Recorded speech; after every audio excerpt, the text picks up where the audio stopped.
আসসালামু আলাইকুম বন্ধুরা, কেমন আছে সবাই? তো আজকে ফ্রিজ ঘাঁটতে ঘাঁটতে এইটুকু বেসন পেয়ে গেলাম। কবে হয়তো বা কী তৈরি করে একটুখানি ছিল, ফ্রিজে রেখে দিয়েছি। তো ভাবলাম যে এইটুকু দিয়ে আজকে কী তৈরি করা যায়।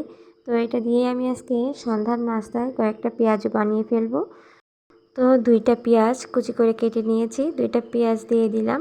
আর কয়েকটা কাঁচামরিচ এখানে দিয়ে দিচ্ছি। যে যেমন ঝাল পছন্দ করে সেই অনুপাতেই দিতে হবে। সন্ধ্যাবেলা একেবারে ঝটপট নাস্তা আজকে আমাদের।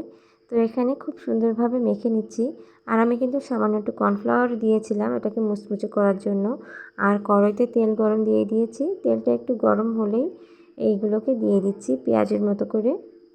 দেখি অল্প একটু বেসনে কয়টা পেঁয়াজও হয়। তো এখানে কিন্তু খুব ঝটপটই আজকে আমাদের সন্ধ্যাবেলার নাস্তাটা তৈরি হয়ে গেল। আর এভাবে পেঁয়াজ তৈরি করলেও কিন্তু খুবই মজা হয় খেতে। তো পেঁয়াজগুলোর এক সাইড ভাজা হয়ে গেলে আমি এগুলোকে উল্টে দিচ্ছি। উল্টিয়ে পাল্টিয়ে সুন্দরভাবে ভেজে নেব লাল লাল করে। তো ফাইনালি কিন্তু ভেজে নেওয়া শেষ। এখন এগুলোকে উঠিয়ে নিচ্ছি। তো আজকে সন্ধ্যার নাস্তাটা খুবই ঝটপটে তৈরি হয়ে গেল।